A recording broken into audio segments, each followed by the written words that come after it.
Welcome to the Enchanted Library, where we turn the pages of books, beautiful and old, living and magical. It's time to curl up, get cozy, and join us on an adventure.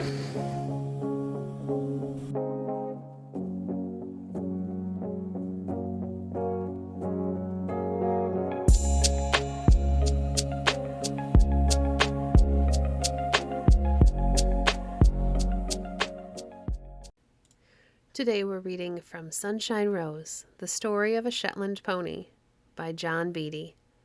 Chapter 1, How Sunshine Rose Came to Moseley Hill Farm. Roberta was very ill. For 8 weeks she lay in bed in the dining room on Moseley Hill Farm.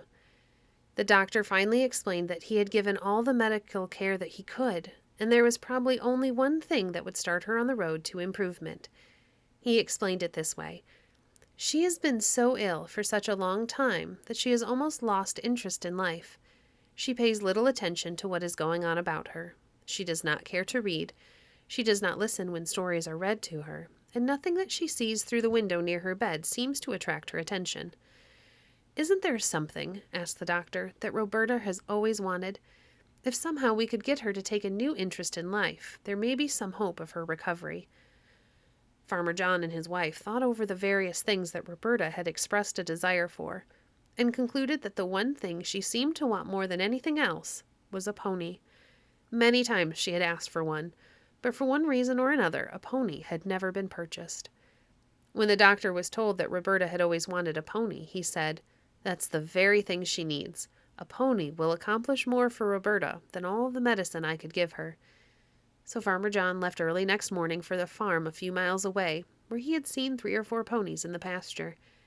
He tried to remember what kind of pony seemed to appeal to Roberta most, and he decided that a plump little animal with a long streak of white down her nose and patches of white on her round body was the pony that would please his daughter most.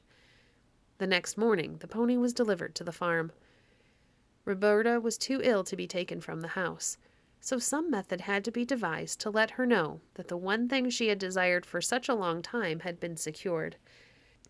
She paid so little attention to what was said to her that Farmer John concluded that telling her the pony was in the barn would not be sufficient to arouse her interest. Her bed was then in the corner of the dining room, with a window at its head and another window at the side. After looking over the situation, Farmer John concluded that he would lead the pony up on the porch, so Roberta could see her through the window at the side of her bed. Roberta had been awake for about an hour and a half. Her mother was working in the kitchen. Suddenly there was a scraping noise on the window beside her bed. It startled her, and she looked up. There was something moving just outside the glass. Roberta's eyes opened wide. She called to her mother, half in fright and half in surprise. "Mother, what is that on the porch?" "Well, I do believe it's a pony," answered her mother. "That's what I thought," said Roberta. "But whose pony is it?" "Do you like the pony, dear?" "Oh, yes. Hasn't she the prettiest face?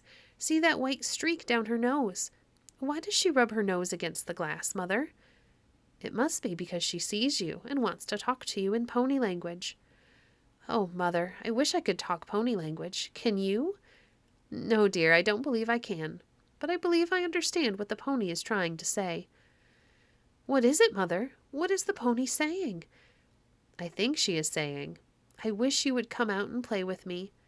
Just see how she looks at you. See how her ears point forward. She is wishing you would talk to her.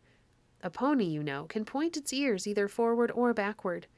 When she is being driven from behind, she points her ears backward to hear what the driver is going to say to her.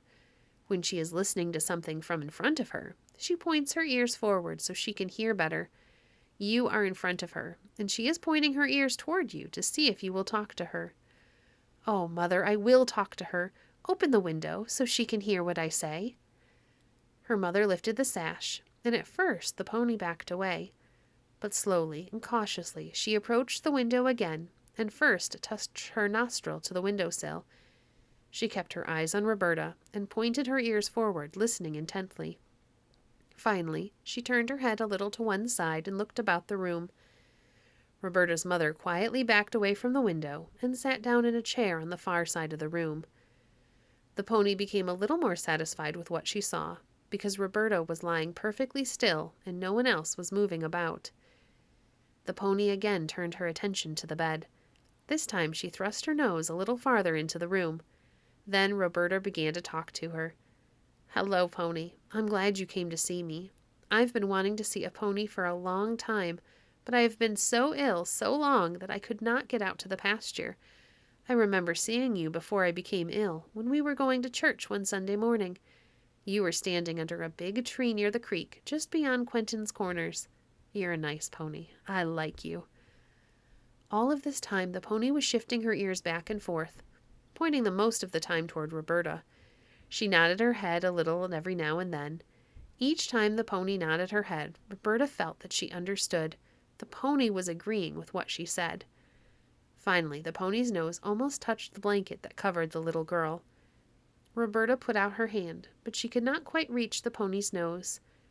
After talking a little longer, the pony came still closer, and Roberta was able to put her hand on the soft nose that was now so close to her. The conversation lasted for nearly 10 minutes, the pony seeming to enjoy the visit as much as Roberta. In reality, it was accomplishing wonders for the sick child.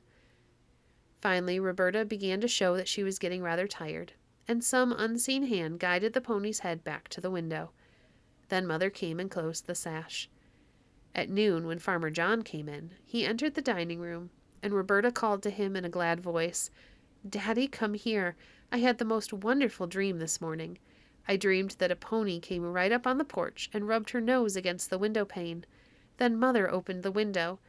The pony put her head through, and I talked to her. And, Daddy, she talked to me. We talked together a long time, and the pony understood what I said, and I understood what she said. Oh, Daddy, I wonder if it really was a dream." "Do you wish it were really true?" asked Farmer John. "Oh, Daddy, I would be so happy if I had a pony just like the one I saw in my dream." Farmer John smiled. "After you have eaten your dinner, close your eyes again, and perhaps the pony will come back," he suggested. After the meal was over, Roberta closed her eyes and slept for a short time. Finally, her mother saw her stirring and knew her nap was over. She went to the kitchen door and waved her handkerchief. Shortly after this, Roberta heard a noise on the window pane again. "Oh, Mother, Mother," she called, "the pony is here again." Mother came promptly and opened the sash, and the experience of the morning was repeated. "Mother, am I asleep?" asked Roberta. "No, dear, you are wide awake." "Mother, is this pony real?" "Yes, dear, this is the same pony that was here this morning, and it wasn't a dream at all." "But where did the pony come from, Mother?" "Daddy bought the pony at the farm near Quentin's Corners. She belongs to you." "Oh, Mother, don't tell me what isn't true." "But that is the truth, dear. This pony is yours forever and ever." "Mother, tell me again." 5 times Roberta's mother repeated that the pony had been purchased by her father for Roberta. Each time Roberta wanted to hear it again. Finally, her mother nodded through the window, and Farmer John stepped into view.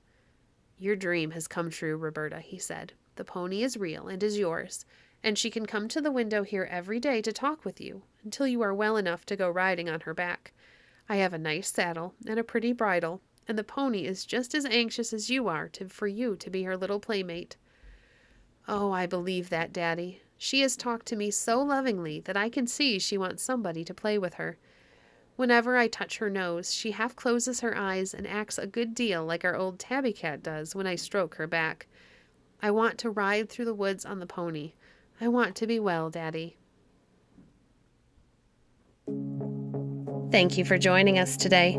If you enjoyed today's episode, please leave a review on your favorite podcast platform and share our podcast with a friend.